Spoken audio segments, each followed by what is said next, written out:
नमस्कार, आप देख रहे हैं SPN 9 न्यूज़ और मैं हूं आपके साथ मनीष कुमार सैनी। उत्तर प्रदेश में 9 विधानसभा सीटों पर 20 तारीख को उपचुनाव होना है और 20 नवंबर को होने वाले उस उपचुनाव से पहले जिस तरह से भारतीय जनता पार्टी कुछ समय पहले ऐलान करती हुई नजर आई कि 9 सीटों में से 8 सीटें भारतीय जनता पार्टी अपने पास रखेगी और एक सीट जयंत चौधरी यानी RLD को देती हुई नजर आएगी। और वो सीट कहीं ना कहीं मीरापुर की सीट है जिसपे RLD चुनाव लड़ती हुई नजर आएगी। बाकी अन्य सीटों पर भारतीय जनता पार्टी चुनावी मैदान में अपने प्रत्याशी उतारती हुई नजर आएगी।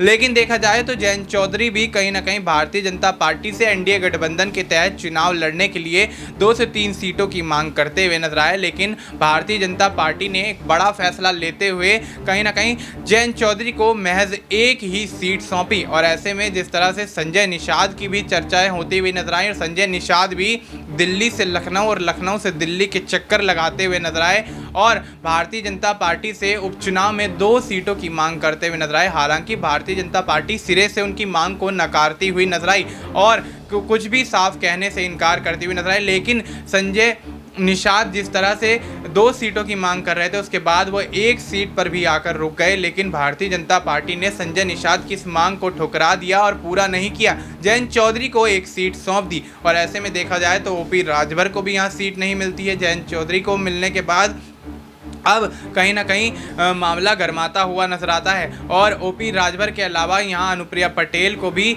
एक भी सीट भारतीय जनता पार्टी नहीं देती है। तो अब क्या NDA के अंदर अब इस मामले को लेकर फूट पड़ती हुई नजर आएगी? क्या उपचुनाव के बाद 2027 में जो विधानसभा चुनाव होंगे उसमें NDA के सहयोगी दल यानी निषाद पार्टी और OP राजभर और अनुप्रिया पटेल क्या भारतीय जनता पार्टी के साथ बगावत करती हुई नजर आएंगी? ये एक बड़ा सवाल उत्तर प्रदेश की राजनीति में नजर आ रहा है और इसका फायदा कहीं ना कहीं अन्य सहयोगी जो विपक्षी जो पार्टियां हैं उनको मिलता हुआ नजर आएगा। क्योंकि भारतीय जनता पार्टी के सहयोगी दल अगर बगावत करेंगे तो बेशक यहां अन्य विपक्षी पार्टियां इसका फायदा उठाती हुई नजर आएंगी और हो सकता है कि ये तमाम दल कहीं ना कहीं इंडिया गठबंधन की ओर भी शिफ्ट होते हुए नजर आए। देखना दिलचस्प होगा कि भारतीय जनता पार्टी के लिए ये उपचुनाव किस तरह का रहने वाला है और उनके सहयोगी दल क्या कुछ बड़ा खेला यहाँ पर करते हुए नजर आएंगे या फिर नहीं।